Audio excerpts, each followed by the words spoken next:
మీ business ఏదైనా మీ ఊర్లో promotion చేయాలంటే అది సుమన్ టీవీతోనే సాధ్యం. ఇప్పుడే సంప్రదించండి.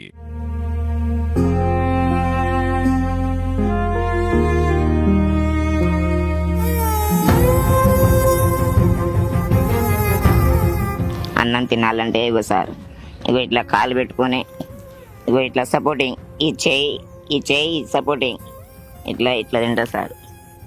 సొంతంగా చేయి లేవదు.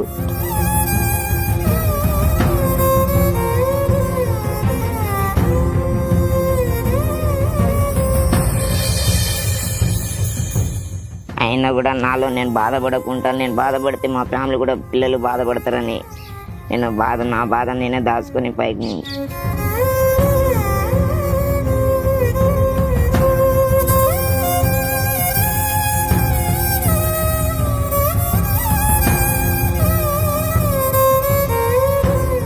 సమాజంలో ప్రతి ఒక్కరికి ఏదో ఒక కష్టం వస్తూనే ఉంది.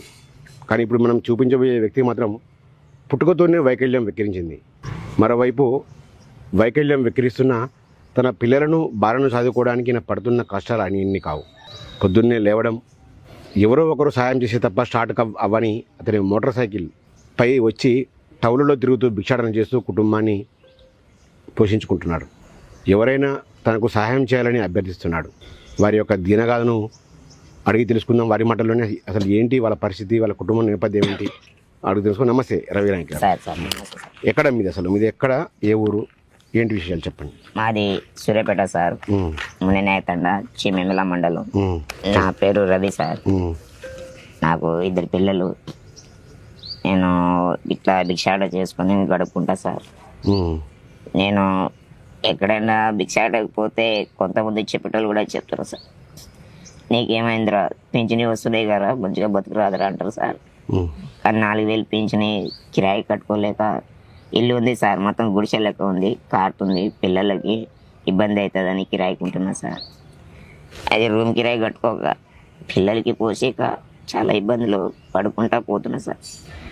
అయినా కూడా ఎవరికి ఏం చెప్పలేక నా బాధలో నేను భరించుకొని ఇట్లా ఇదే బండి మీద, ఈ రాడు సార్, ఈ రాడు ఇగో ఇంత దూరం ఉంటాయి సార్.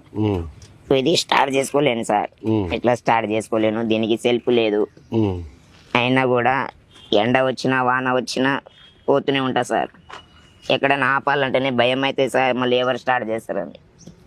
మనుషులు ఉన్న కారణం ఆ బండి ఆపుతారు, లేకుంటేనే నేను ఇట్లా రన్నింగ్లో తిరుగుతూనే ఉంటా సార్. ఇగో ఈ చేయి కూడా లేదు సార్, ఈ చేయి ఇక్కడి నుంచి లేదు సార్, మొత్తం తిరిగిపోతుంది.